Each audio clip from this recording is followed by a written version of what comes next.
पालकमंत्री अजित पवारांच्या अध्यक्षतेखाली आज बीड जिल्हा नियोजन समितीची बैठकीआधी सर्व शासकीय विभाग प्रमुखांशी चर्चा होणार।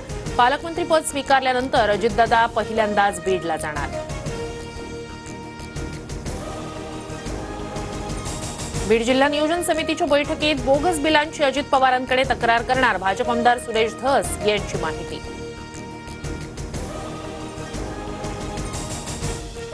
धनंजय मुंडे पालकमंत्री असताना कोट्यवधींची बोगस बिलं उचलण्यात आली। अंबाजोगाईत काम न करता 73 कोटी 36 लाखांची बोगस बिलं उचलण्यात आली। सुरेश धस यांचा गंभीर आरोप।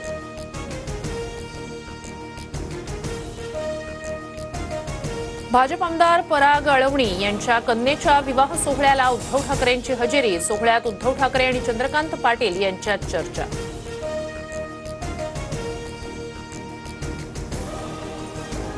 मग युती कधी होतीये? लग्न सोहळ्यात मिलिंद नार्वेकर यांचा चंद्रकांत पाटलांना मिश्किल सवाल, तर मीही त्या सुवर्ण क्षणाची वाट पाहतोय, चंद्रकांत पाटील यांचं सूचक उत्तर।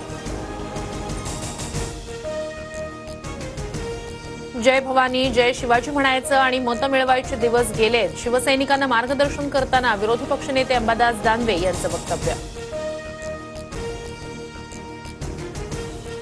अजितदादांनी माझा एकेरी उल्लेख करावा, मात्र 73 कोटी रुपये उचलणाऱ्यांवर प्रेम करू नये, सुरेश धस यांचा अजित पवारांना टोला।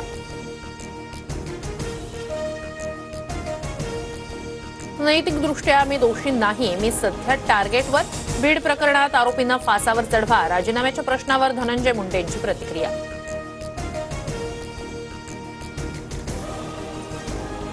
बुरख्यामुळे कॉपीचं प्रमाण वाढण्याची भीती, त्यामुळे बुरखा घालून परीक्षा केंद्रात परीक्षार्थींना प्रवेश नको, नितेश राणेंची मागणी। तर गंदगी के मुंह नहीं लगते, आदित्य ठाकरेंची प्रतिक्रिया।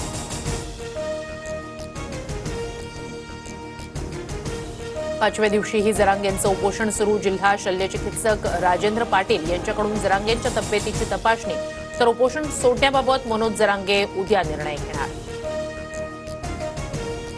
पुण्यात जीबीएसमुळे 56 वर्षीय महिलेचा मृत्यू। 24 तासात 16 नव्या रुग्णांची नोंद, रुग्णसंख्या 127 वर, तर राज्यात आतापर्यंत 2 जणांचा जीबीएसनं मृत्यू।